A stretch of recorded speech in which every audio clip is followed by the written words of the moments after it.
இருக்க நல்ல ஒரு வீடு தந்தி, வாழ தேவையான வசதி தந்தி.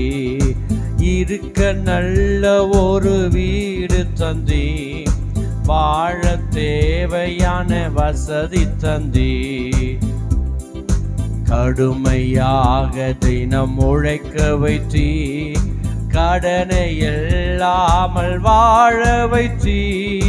கடுமையாக தினம் உழைக்க வைத்தி, கடனை இல்லாமல் வாழ வைத்தி.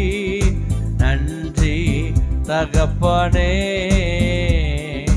நன்மைகள் செய்தீரே. நன்றி தகப்பனே, நன்மைகள் செய்தீரே.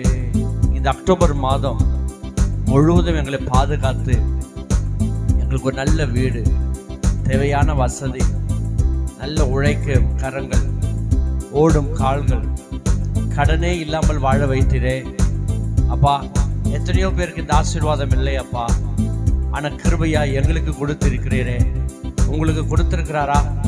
ஆண்டவருக்கு நன்றி சொல்லலாமா? இந்த அக்டோபர் மாதம் 31ஆம் தேதி இந்த கடைசி நாளிலே அப்பா உமக்கு நன்றி செலுத்துகிறோம். எப்போ நீங்கள் நன்றி செலுத்துகிறீங்களோ அடுத்த மாதம் உங்களுக்கு ஆசீர்வாதம் இரட்டத்தனையாய் வரும். கர்த்தருக்கு நம்ம நன்றி செலுத்த கடமைப்பட்டிருக்கிறோம். எவ்வளோ பாதுகாத்திருக்கிறார். எத்தனை பேர் ஹாஸ்பிட்டலில் இருக்கிறாங்க, எத்தனை பேர் மருத்துவமனையில் இருக்கிறாங்க, எத்தனை பேர் வியாதியில் வறுமையில் போராட்டத்தில் இருக்கிறாங்க, எத்தனை பேர் ஜெயிலில் இருக்கிறாங்க, எத்தனை பேர் முடியாத நிலைமையில் இருக்கிறாங்க, எத்தனை பேர் கடன் பிரச்சனையில் இருக்கிறாங்க. எதற்கு வாழுகிறேன் என்று வாழ தகுதி இல்லை என்று எத்தனை பேர் நினைத்து கொண்டு இருக்கிறாங்க.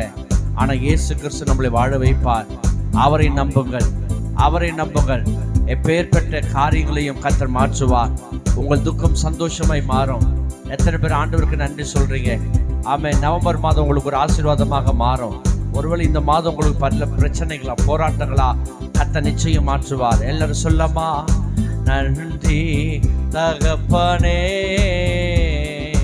நன்மைகள் செய்தீரே. நன்றி தகப்பனே,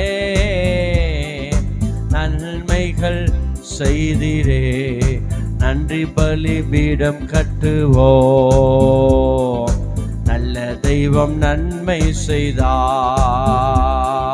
நன்றி பலிபீடம் கட்டுவோம், நல்ல தெய்வம் நன்மை செய்தார். செய்த நன்மை ஆயிரங்கள்.